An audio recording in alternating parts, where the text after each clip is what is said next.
Hello chess friends and welcome to the channel. Today it's round 3 of the Grenke Chess Classic 2019 and it's a great round with many interesting games. The game that I'd like to show you first is Vincent Keymer, the 15 years old German international master, against number 2 of the world rankings Fabiano Caruana. Keymer lost the first 2 games against Carlsen and Anand, but is playing well. On the other hand, Caruana drew in both rounds and he needs a good game to jump forward in the standings. So let's review the game together. Keymer with the white pieces opens with d4 and Fabiano Caruana answers with knight to f6, c4, e6, knight to f3 and bishop to b4 we check. This is the Bogo-Indian defense. Bishop to d2, shielding the king and attacking the bishop, and black has many possible alternatives. Caruana played queen to e7, protecting the bishop, that is the main continuation. Bishop captures on d2 we check is also good. Bishop back to e7 and a5 are also good alternatives. So after queen to e7, white can't capture now. So g3, knight to c6, here comes a3, attacking the bishop. Now the bishop must decide what to do, and the most played move is bishop captures on d2 we check and queen recaptures on d2. d5, pushing in the center, bishop to g2, castle for black and castle for white. After b6, now the game is original, but instead of b6, the most played move, d capture on c4, without anything protecting the pawn yet, seems still the best continuation. After b6, queen to c2 protecting c4, bishop in fianchetto, c captures on d5 and e captures on d5. Knight to c3, knight to d8, e3 now, and c5, this is a good move. Now, capturing with the pawn on c5 is possible, but after b recaptures on c5, these two pawns are not weak, and after b4, rook to c8, then knight to e6, the game is more or less equal. So after c5, rook in f goes to d1 is the best move, and this is what Keymer played. Here comes knight to e6, rook in a goes to c1, and rook in f goes to d8. These all normal moves. In fact, the game still quite equal. Queen to b1 to clear the c-file. Rook in a goes to c8 and b4. c4.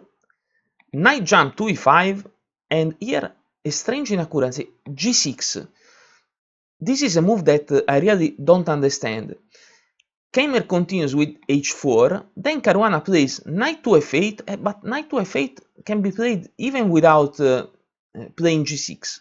Anyway, after knight to f8, queen to b2, knight to d7 attacking the knight. This is a good knight maneuver. The only strange move remains g6, and here comes f4, a6, bishop to h3, pinning the knight.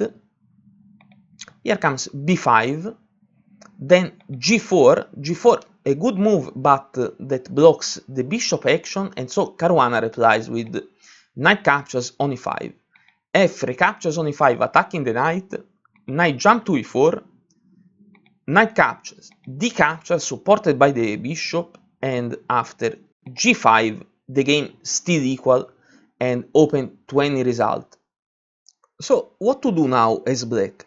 Rook to e8 and then a5 seems a simple idea that I like. Caruana instead plays rook to c7, and this move I don't like very much.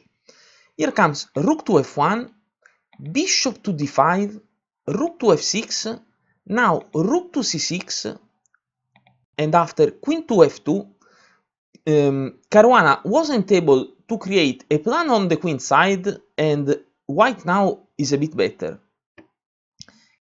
a5 comes now, but without the rook on a8, this is not so dangerous for white. In fact, Keymer doesn't care about the queen side at all, and he continues with h5. A captures on b4, A recaptures on b4, and Caruana continues with rook to f8 that is really too passive. The move to play is again rook to e8. After rook to f8, Keymer continues with rook to f1, and the position is becoming dangerous for Caruana. Here comes c3, and Keymer continues with king to h2. This is a move that loses time and much of the advantage. Let's go back one move. Queen to f4 controlling g5. This is the strongest move, because after c2, here comes rook captures on c6, the rook that was behind the pass pawn, bishop captures on c6, and after rook to c1, this pawn will fall.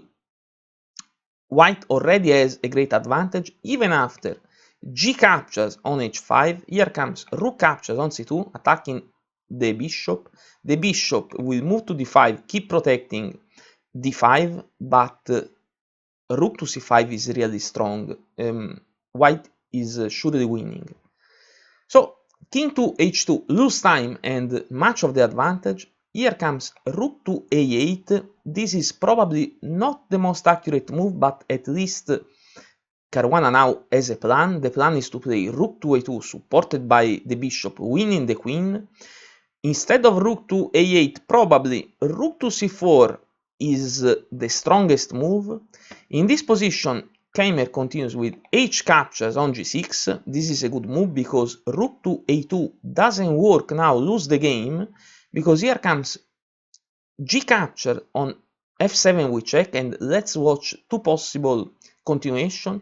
After king to f8, queen captures on a2, bishop captures, and rook captures on c6, with the idea of rook to c8 checkmate, and instead of king to f8, if bishop captures on f7, rook captures on c6, rook captures with check, rook recaptures on f2, the rook behind the pass pawn, these two white pass pawn, two rooks and a pawn against the queen, it's +8 for white.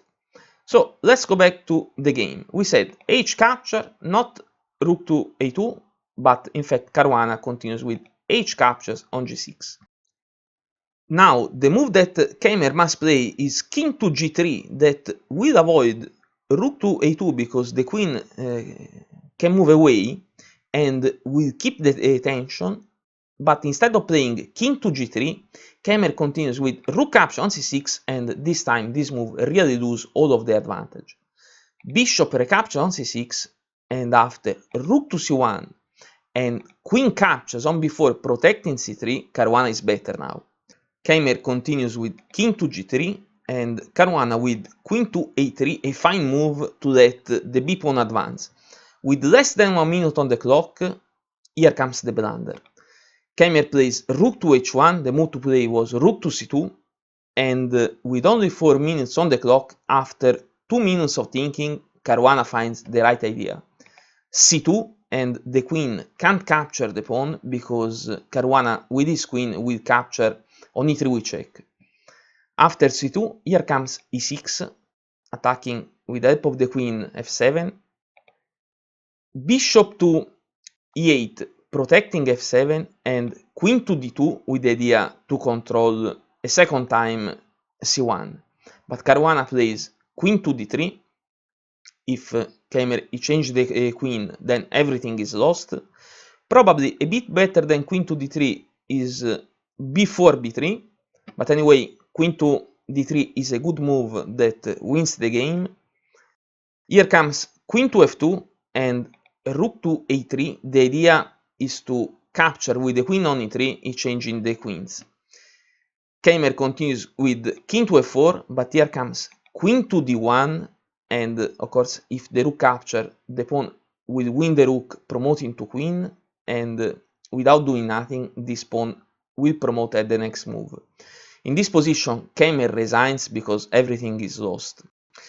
So, at the end, Caruana got a full point, but let's tell the truth, he was also a bit lucky because he didn't play a super game. What to tell about Keymer? In my opinion, the boy is strong and he just needs more and more games against the top player to make the last step to improve his chess. What about the other games in the round? Carlsen is still playing against Anand, Svidler vs Meyer was a good decisive game, and I only hope to find more time to show you at least another game from round 3. So, as usual, don't forget to subscribe to the channel. Our analysis is over, thanks for watching and see you soon.